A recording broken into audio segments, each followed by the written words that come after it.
Alhamdulillahi Rabbil Alamin. Wassalatu wassalamu ala ashrafil anbiya'i wal mursalin Sayyidina wa maulana Muhammadin wa ala alihi wa ashabihi wa atba'ihi ajma'in.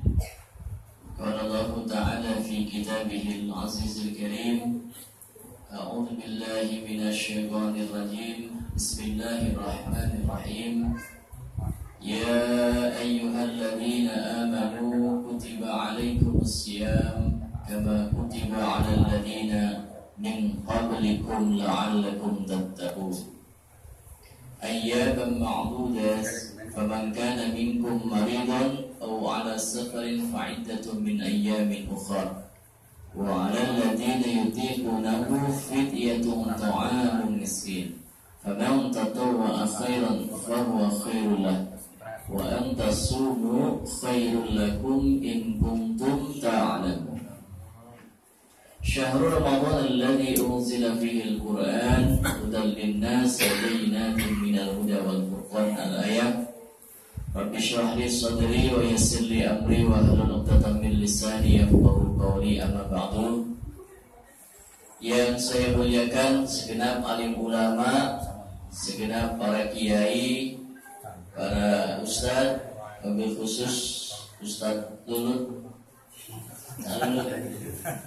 rekan saya,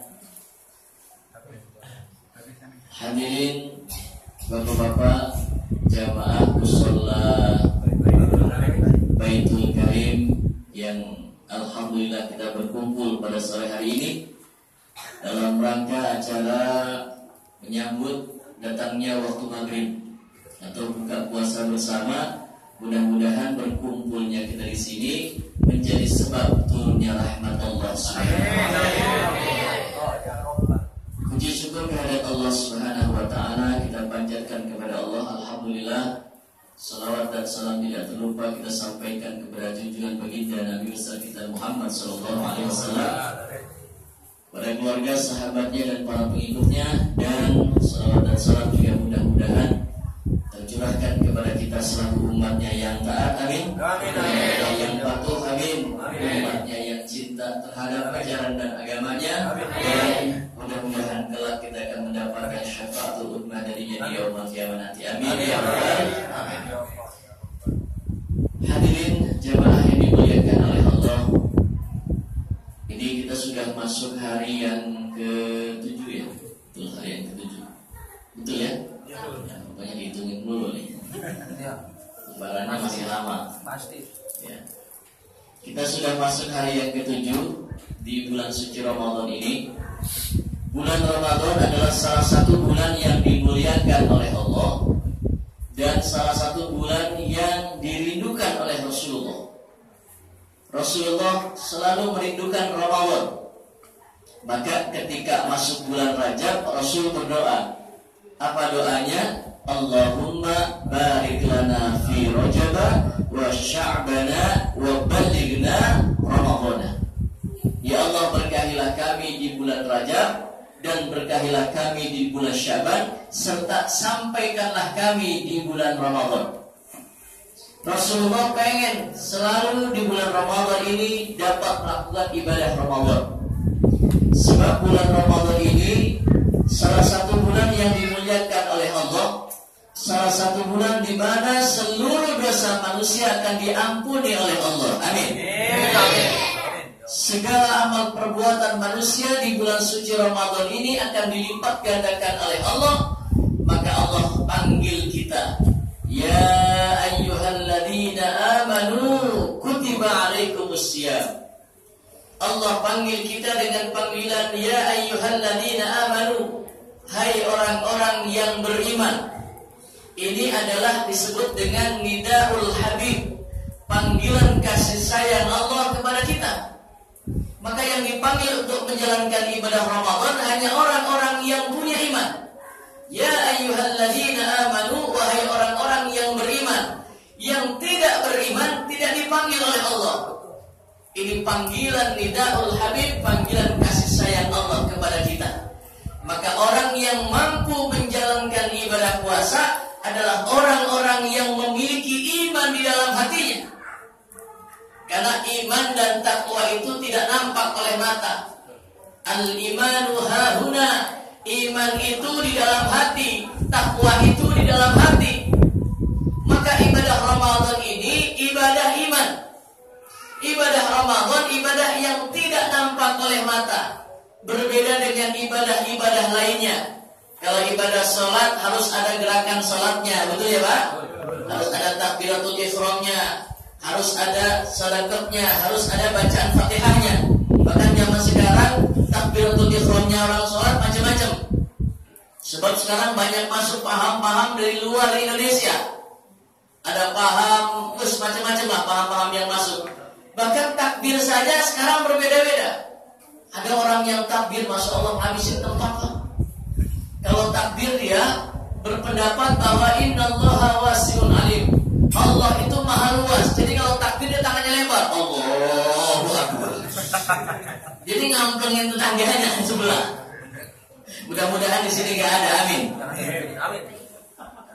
Ada lagi yang kalau takbir itu kayak orang balapan motor, nggak selesai-selesai.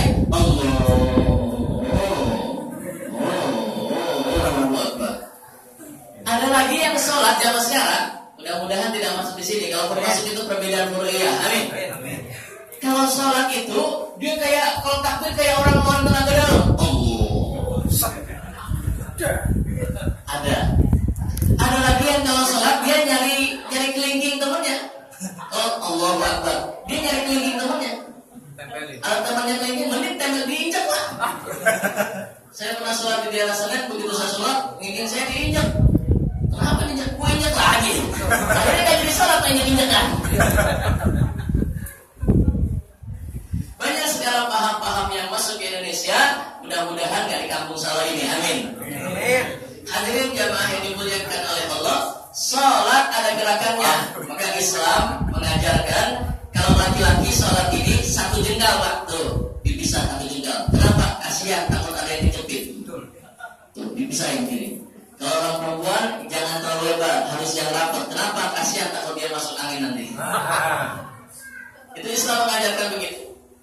Ibadah sholat kelihatan gerakannya, kelihatan bacaannya. Bahkan kadang-kadang ibadah sholat adalah ibadah yang paling gampang kena penyakit riya, pamer, ujub, pengen dilihat orang. Kalau ada tetangga sebelah jadi janda baru, ya rajin bener sama lu. Di sini ada nggak yang kayak gitu? Ada. Nih.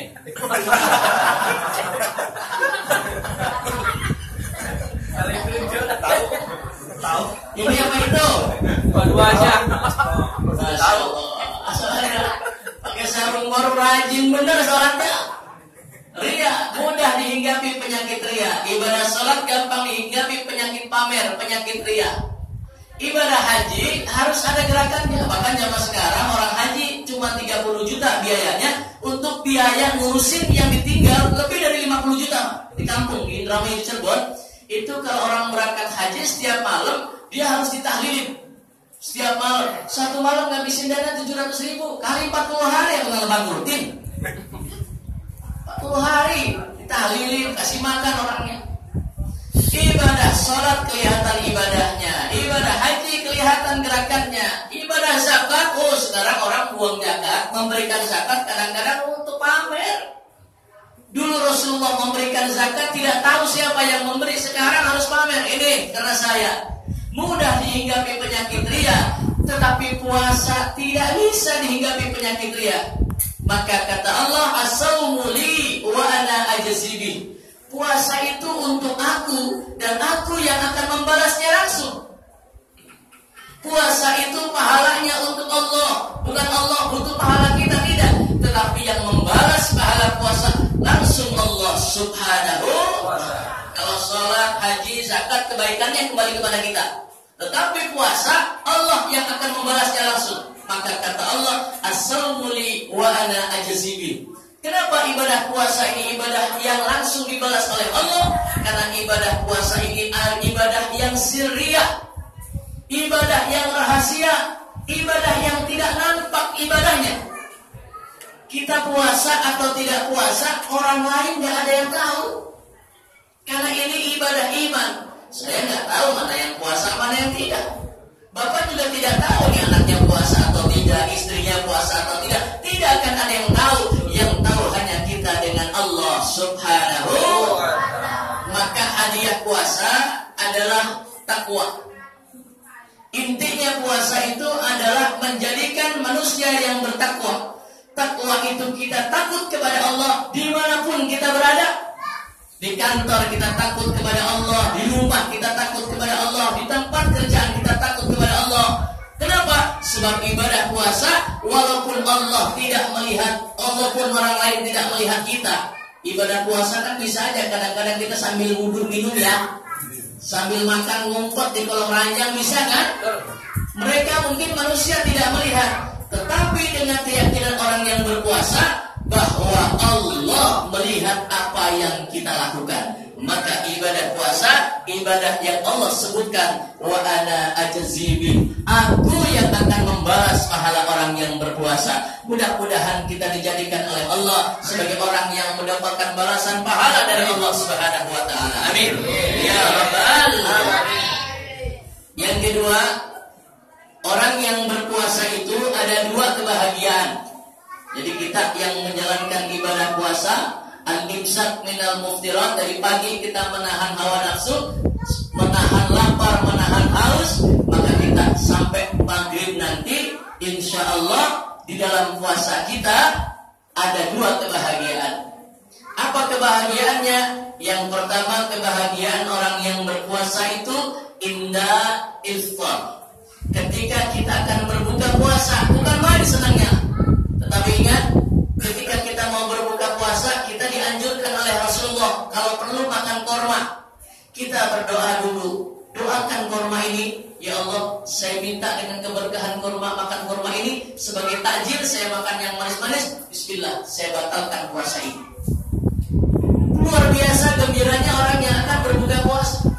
Yang pertama, kebahagiaan orang yang berpuasa adalah ketika dia akan berbuka puasa. Yang kedua, kebahagiaan yang luar biasa bagi orang yang berpuasa adalah ketika indal liqa'a rabbih, ketika dia akan berjumpa dengan Allah Subhanahu wa ta'ala. Karena kita pasti nanti akan berjumpa dengan Allah Subhanahu wa ta'ala, dan orang yang menjalankan ibadah puasa akan dipertemukan dengan Allah Subhanahu wa ta'ala, dan itu adalah merupakan kegembiraan, kebahagiaan yang tiada duanya. Hadirin jamaah Musalla Baitul Karim yang mudah-mudahan dimuliakan oleh Allah Subhanahu wa ta'ala. Amin. Puasanya Rasulullah Muhammad diiringan. Maka Allah sebutkan, ya ayyuhalladzina amanu kutiba alaikumussyam kama kutiba 'alal ladzina min qablikum la'allakum. Sebagaimana Allah telah mewajibkan kepada umat-umat sebelum kita. Siapa? Umat Nabi Daud dulu berpuasa. Maka masih ada orang yang menjalankan ibadah puasa sunnah puasa Daud. Sehari puasa, sehari enggak, sehari puasa, sehari enggak. Dilengkap sehari puasa, sehari terus bertahun-tahun. Namanya puasa Nabi Daud. Nabi Ibrahim juga dulu berpuasa. Bahkan Nabi Adam alaihissalam juga dulu berpuasa. Dan tobatnya Nabi Adam alaihissalam diterima oleh Allah setelah Nabi Allah Adam alaihissalam berpuasa selama 30 hari berturut-turut, siangnya puasa, malamnya juga berpuasa. Maka umat Rasulullah Muhammad ya alhamdulillah, kita puasa hanya siang harinya saja. Alhamdulillah. Dulu begitu Pak. Dulu orang puasa itu siangnya puasa, begitu tong waktu maghrib kita buka. Begitu waktu maghrib buka, isya, tong waktu isya masuk, sudah stop. Gak boleh makan, gak boleh minum, gak boleh tidur sama istri, gak boleh ngerokok, stop semua. Anil muftirat. Terus masuk lagi sampai waktu imsak. Sampai waktu mendekati subuh, boleh kita makan lagi. Setelah kita makan lagi, puasa lagi. Dulu kita berpuasa siang dan malam selama 1 bulan penuh. Siang gak boleh kumpul sama istri, malam juga gak boleh kumpul sama istri. Kalau sekarang 30 hari 1 bulan, siang gak boleh kumpul sama istri, malam gak boleh kumpul sama istri, insya Allah palanya pada botak semua. Kalau ya, kalau 3 hari gak ketemu istri aja.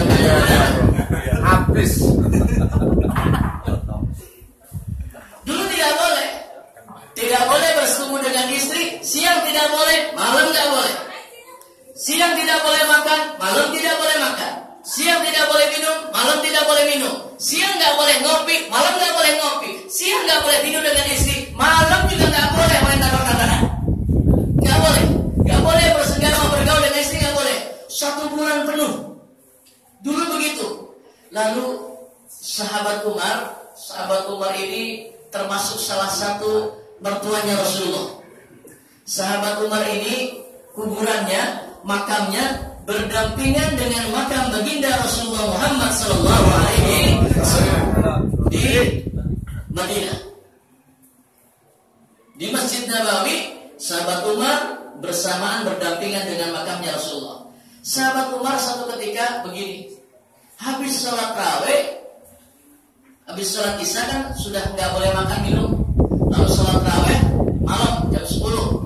Habis sholat raweh, selesai sholat raweh, sahabat Umar balik ke rumah. Begitu masuk ke rumah, sahabat Umar masuk ke dalam kamarnya. Ternyata begitu masuk ke dalam kamar, istrinya loh pakai baju daster kayak orang zaman sekarang. Giliran mau kondangan mah cakep-cakep, giliran mau ke pasar cantik-cantik, gini siapa nggak tahu dah tuh. Giliran mau tidur sama suaminya, ya Allah dia pakai daster sobek dipakai. Udah dasternya sobek, utang putus dipakai, pakai peliti, malah peliti kagak ditutup lagi. Begitu calutnya ngelolinnya dia kecas. Kayak apa? Sahabat Umar begitu masuk ke dalam kamar, ternyata kamarnya seperti kamar pengantin baru. Baunya wangi, baunya harum, istrinya tampak cantik. Makanya bapak-bapak kalau di rumah, di dalam kamar jangan isi macam-macam. Kadang-kadang motor masuk kamar, bensin, obat nyamuk, golok, obeng, ember di dalam kamar. Lalu kamar itu seperti selalu pengantin baru. Kamar istri sahabat Umar wangi, baunya harum, spraynya baru, wangi baunya. Istrinya sedang tertidur. Begitu melihat istrinya tertidur, syahwat seorang laki-laki naik. Sahabat Umar lupa, ini malam bulan Ramadan, tidak boleh bersemu dengan istri. Tanpa pikir panjang, sahabat Umar rupanya itu istrinya tabrakan. Bersetubuh dengan istrinya di malam bulan Ramadan. Sudah selesai, baru sadar, ya Allah, ini bulan Ramadan. Dilarang hukumnya bersetubuh dengan istri pada malam bulan Ramadan. Haram hukumnya. Sahabat Umar nangis dan menyesal setelah melakukan perbuatan itu. Orang kan kebanyakan kalau menyesal setelah berbuat dia caya. Berbuat dulu dan berbuat baru sadar, ya Allah, salah, ternyata berbuat salah. Sahabat Umar bersetubuh dengan istrinya di malam Ramadan. Awas. Ini juga peringatan untuk kita, hati-hati tentang hukum. Orang yang bersetubuh di bulan suci Ramadan di siang hari tidak cukup dibayar dengan puasa 3 bulan. Hati-hati. Harus juga membayar puasa kafarat. Puasanya 3 bulan berturut-turut, nggak boleh putus. Makanya di siang bulan Ramadan masih mending kumpul aja di musola, ada kumpul. Ngapain kek? Baca Quran kek apa? Jangan dekat-dekat di rumah. Kenapa? Takut kebablasan. Karena itu dosanya paling besar. Orang yang berkumpul dengan istrinya pada siang hari di bulan Ramadan, Masya Allah, tidak cukup bayarannya, membayar kafaratnya dengan puasa 3 bulan berturut-turut. Itu nggak boleh. Haram hukumnya. Dulu sahabat Umar malam nggak boleh. Begitu sahabat Umar malam, ternyata sahabat Umar melakukan persetubuhan. Bersetubuh dengan istrinya. Ya Allah, ingat ini bulan suci Ramadan. Maka sahabat Umar lari kepada baginda Rasulullah Muhammad sallallahu alaihi wasallam. Lalu sahabat Umar menangis, "Istaghfirillah ya Rasulullah, mintakan ampun saya kepada Allah." Kenapa sahabat Umar engkau menangis? Ya Rasul, kenapa? Tabrakan. Ya kok bisa loh? Kamu ini sahabatku. Kamu ini menjadi panutan para pengikut-pengikut kita. Kamu ini pimpinannya para sahabat. Kok bisa loh malam bulan Ramadan kamu bersetubuh dengan istrinya? Akhirnya Rasulullah lihat. Ternyata bukan cuma sahabat Umar doang. Banyak yang lain juga. Sahabat-sahabat yang lain cerita. Umar lagi minta ampun kepada Allah, kepada Rasulullah Muhammad. Kenapa? Tabrakan. Saya juga sebetulnya iya. Ternyata banyak temannya. Fitrah Allah itu. Lalu Rasulullah terdiam, turun malaikat Jibril bawa ayat. Apa kata malaikat Jibril? Uhilla lakum lailatas syiyam arfasu ila ila nisaikum hunna libasun lakum wa antum libasun lahunna. Alimallahu annakum kuntum takhtanuna anfusakum fataba alaikum wa afa ankum fal'ana bashiruhunna wabtagu ma kataballahu lakum wa kulu washrabu hatta yatabayyana lakum al-khaytul abyad min al-khaytil aswad min al-fajr. Ini ayat itu. Begitu turun ayat itu, Allah merubah hukum. Alhamdulillah. Hukum yang tadinya malam gak boleh makan, gak boleh minum, tidak boleh tidur dengan istrinya, gara-gara lantaran sahabat Umar, hukumnya diganti. Apa kata Allah? Uhilla lakum lailatas siyam ar-rafasu ila nisaikum hunna libasun lakum wa antum libasun lahunna. Mulai hari ini, mulai detik ini, dihalalkan bagimu istri-istrimu pada malam bulan Ramadan. Siapa yang mau ditabrak, yang mau dibanting oleh? Ar-rafasu ila nisaikum hunna libasun lakum. Karena wanita-wanitamu itu adalah selimutmu dan kamu adalah selimut bagi mereka. Wa kulu washrabu, makan dan minumlah di malam hari. Hatta yatabayyana al-khaytul abyad min al-khaytil aswad min al-fajr, sampai jelas masuknya waktu sholat subuh. Waktu sholat subuh itu harusnya batas imsak. Hanya karena kita khawatir udah subuh kita masih makan, maka di stop. Ada namanya waktu imsak. Hadirin jamaah yang dimuliakan oleh Allah Subhanahu wa taala. Maka mari di bulan Ramadan ini, di mana Allah berjanji, Allah melipat gandakan pahala kita dan Allah mengharamkan jasad kita dimasukkan ke dalam api neraka bagi kita orang-orang yang melaksanakan ibadah suci di bulan Ramadan. Hadirin, satu pesan juga, jaga anak-anak kita. Anak-anak kita adalah aset-aset kita. Jaga, kalau subuh gak usah keluar di mana-mana. Apalagi waktu sahur jam 2, jam 3 itu waktu rawan. Di Kampung Baru, di Salo terjadi banyak peperangan antara anak-anak yang suka membangunkan sahur. Mereka perang, mereka lempar petasan, mereka gebuk-gebukan. Ini bahaya. Seharusnya di bulan suci Ramadan ini kita menjadi saling berkasih sayang sesuai dengan perintah Allah. Berkasih-kasihanlah kamu di muka bumi ini, maka niscaya kita akan dikasihi, kita akan disayangi oleh Allah Subhanahu wa ta'ala. Maka mudah-mudahan dengan bulan Ramadan ini, mudah-mudahan Allah melipat gandakan pahala puasa kita. Amin. Amin. Allah mengampuni dosa-dosa kita. Amin. Amin. Terutama dosa orang tua kita. Amin. Amin. Maka di bulan Islam itu ada namanya bulan Rawah. Bulan Sya'ban itu orang Islam kenal dengan, disebut dengan bulan Rawah, bulan sebelum masuk Ramadan. Kenapa bulan Sya'ban disebut bulan Rawah?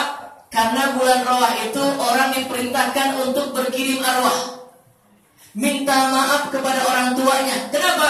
Sebab orang yang berpuasa di bulan Ramadan, sedangkan dia masih punya dosa kepada orang tuanya, masih durhaka kepada ibu bapaknya, maka puasanya tidak akan diterima oleh Allah. Titik.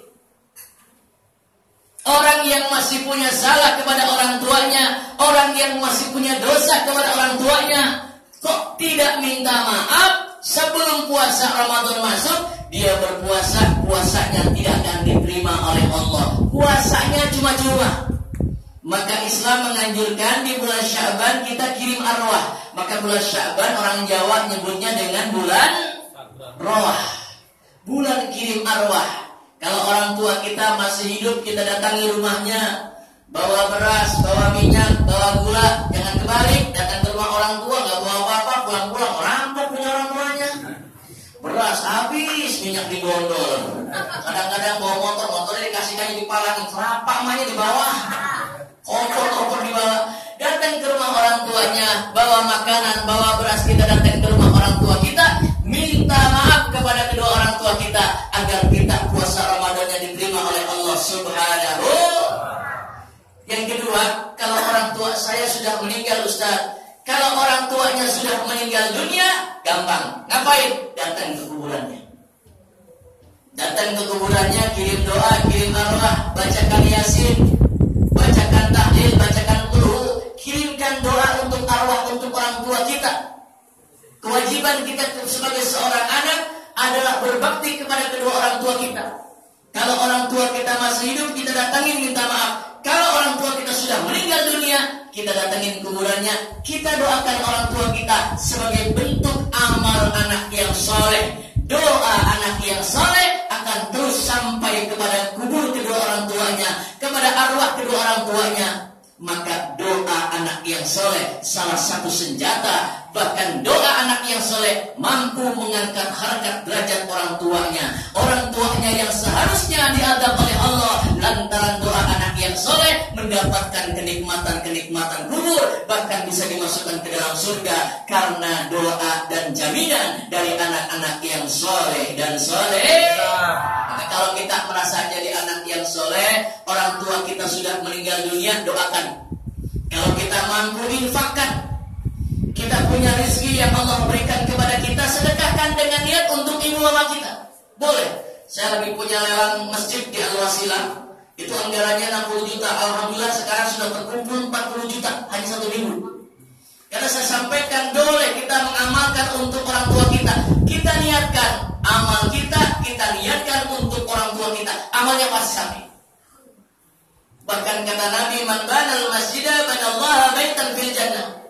Orang yang mau menyedekahkan hartanya di jalan Allah, menginfakkan di jalan Allah, apalagi ini bulan suci Ramadan, untuk pembangunan mushola, untuk pembangunan masjid, maka Allah akan membangunkan istana untuk kita di surga. Amin.